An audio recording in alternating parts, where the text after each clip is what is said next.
Hey everybody, happy Sunday and thanks for stopping by to spend a little bit of time in your morning with me as I go over my weekly top 5 cigar picks. These of course are the cigars that combination of what I've been smoking over the last week and what a couple of them I plan on smoking this coming week. So feel free to join me. I love when you guys tag me in your Instagram images or your Facebook pictures. Be sure to just, spread the love and show me that you're smoking some of the suggested cigars. I'd love to see that. So let's get right into it. Starting with number 5 this week, we have the Punch Diablo. So you can definitely feel the actual punch on this cigar. It's a fuller bodied, pretty close to just being a full bodied altogether. I'd still put it at like medium to full, but it's definitely a stronger cigar, appropriately named with the punch. The Diablo is kind of a revamped type of a thing that has been around for a little while. In fact, you'll be able to see this cigar in my upcoming calendar, which will be available as of September of this year. So stay tuned for that.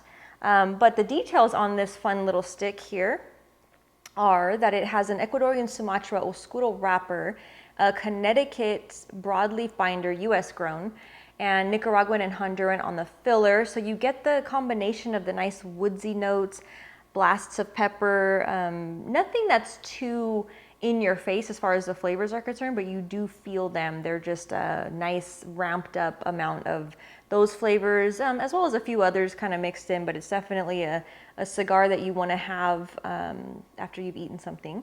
So maybe not your first cigar of the day.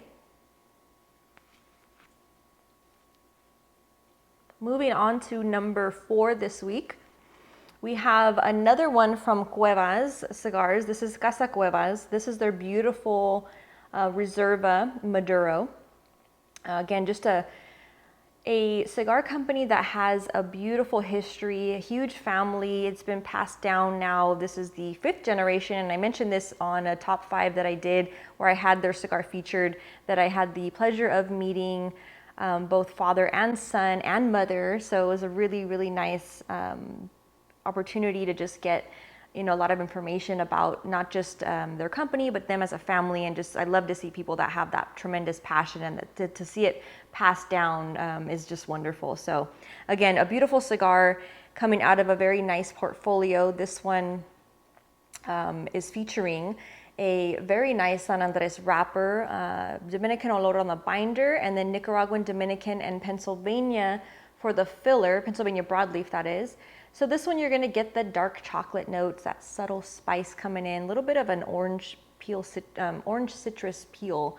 Again, just kind of in the background, but really nice, and again, beautifully made, coming out of the beautiful Dominican Republic. So very, very nice cigar there.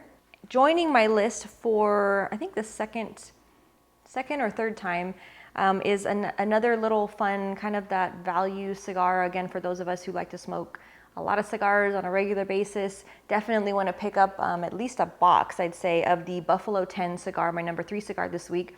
So wonderful cigar. I did a full review on it. You can definitely check that out on my channel if you want a little bit more of the different notes and a little more detail on the cigar itself. But it's a Mexican San Andres wrapper, Dominican Negrito on the binder, US filler, Dominican and Colombian on the filler tobacco itself, to give you a nice earthy cocoa.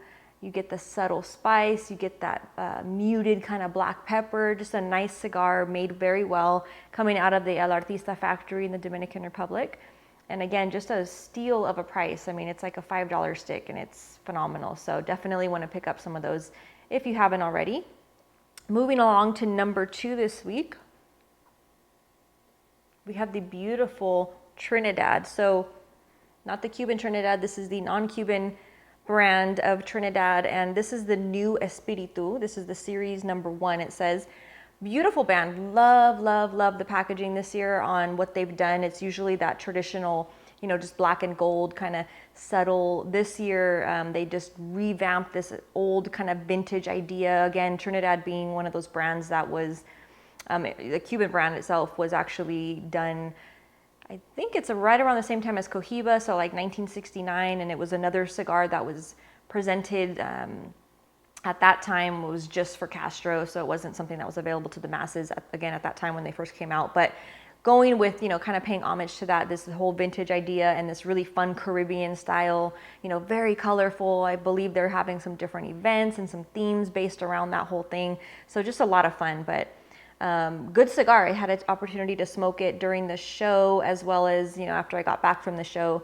So this is a really nice stick, really good flavoring on it. And it's actually a Nicaraguan puro. So this is one of those collaborations with AJ.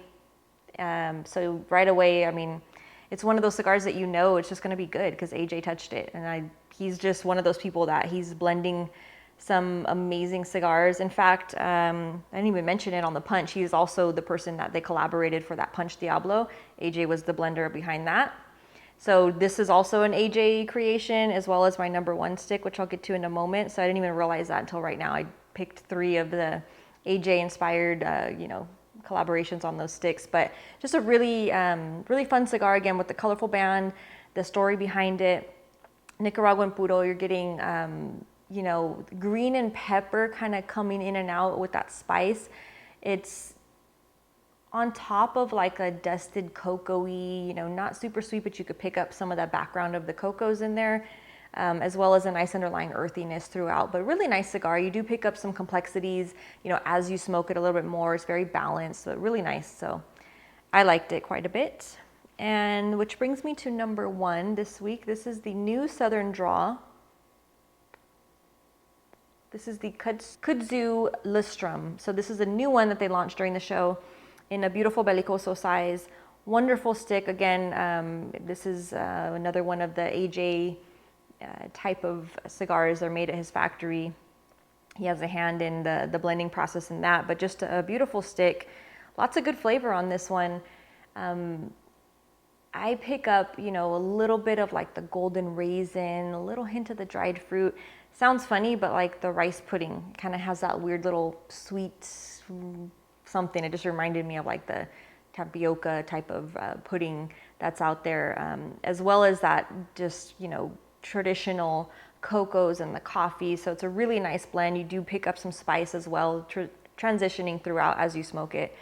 But this one's really nice in the fact that they're actually using a medio tiempo wrapper, which medio tiempo again refers to the position on the plant. So not a lot of people use the medio tiempo, but traditionally it was more of like a Cuban cigar thing that they would use that medio tiempo. Again, it's the position of the leaf on the plant. It's the very top part of the plant itself. So again, I've gone over that in a few different videos where, you have your seco, you have your viso, you have volado, you have your ligero, which is what you see most of the time that gives it that nice punch to it. Medio tiempo is even higher than the ligero.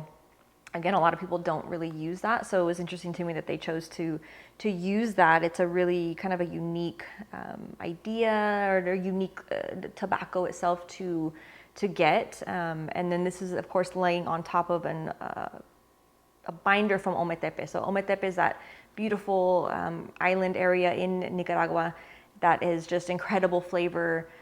Just a beautiful place to see, but also the flavor of the tobacco that's grown there is just amazing. So that's on top of that type of binder, and then again Nicaraguan on the filler. So really nice stick, and definitely one that you want to indulge yourself and get your hands on. This one I would put this also in a medium, higher side of medium, but really good. So very nice cigar. Again, this lineup this week.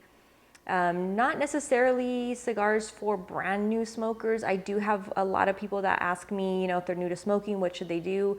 And you'd have to probably go back and look at some of the different top 5s, because I do try to add at least one cigar that's like for a newer smoker. However, this week I just grabbed cigars and I didn't really have any that were for that brand new type of smoker. These are going to be more on the, fairly regular smoker that will enjoy this lineup this week. So again, thanks so much for tuning in, and I do appreciate your time and you spending some of your Sunday with me. And I'll look for your posts and your tags. Be sure to tag me at Cigar Vixen and tag anybody else of the cigars that you're smoking, and I appreciate that. So we'll see you soon. Cheers.